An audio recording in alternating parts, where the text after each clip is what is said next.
మీ business ఏదైనా మీ ఊర్లో promotion చేయాలంటే అది సుమన్ టీవీతోనే సాధ్యం. ఇప్పుడే సంప్రదించండి.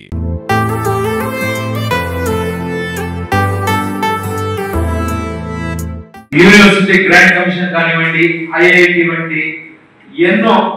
రెండోది ఈ ఆర్టీఈ యాక్ట్ కి పునాది వేసింది కూడా మౌలానా అబుల్ కలాం ఆజాద్ గారే.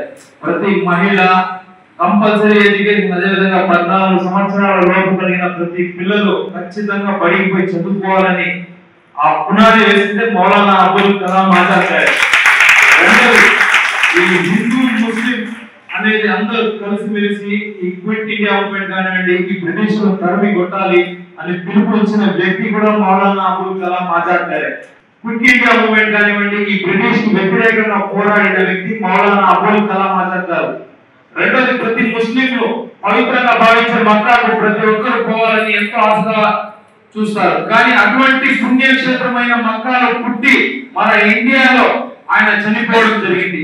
నెక్స్ట్ టైం మనము మైనారిటీ భవనంలో జరిపించుకోవాలనేసి ఇలాంటి కార్యక్రమము ఇప్పుడు బీసీ నాయకులు మన అటూరి శ్రీనివాస్ గారు ఉన్నారు, టీడీపీ నాయకులు అన్సర్ గారు ఉన్నారు, మళ్ళీ చిట్టిబాబు సార్ ఉన్నారు, కాంగ్రెస్ వారు కూడా ఉన్నారు. అందరూ కుల మతాలకు పార్టీలకు అతీతంగా మన చుట్టూ హెడ్ క్వార్టర్స్ లో ఒక మైనారిటీ భవనం మంచి ప్లేస్, ఈ కలెక్టరేట్ సమీపంలోనే ఒక 2 ఎకరాలు.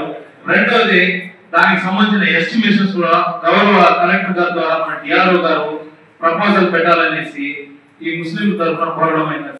మౌలానా అనగా పండితుడు అని ఆ రోజున మీ చిన్నప్పుడు చదువుకుంటూ ఇప్పటికీ కూడా ముస్లిం సాంప్రదాయంలో మౌలానా అనేది పిలుస్తూ ఉంటాయి. నేను ఆ పదం మొదట నాకు తెలిసింది ఆ పాఠ్యాంశంలో వారి గురించి తెలుసుకున్న తర్వాత.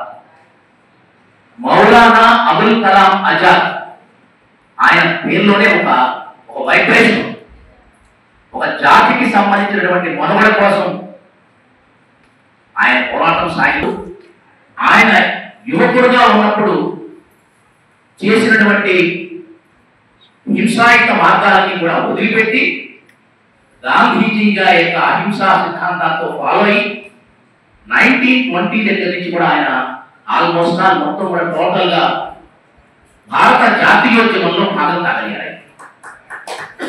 ఆయన దాదాపుగా 20 వచ్చిన దగ్గర నుంచి మొదటగా సహాయ నిరాకరణ ఉద్యమం, నాన్ కోఆపరేషన్ మూవ్మెంట్ గాంధీజీ గారి నాయకత్వంలో ఇద్దరు కలిసి చేసింది.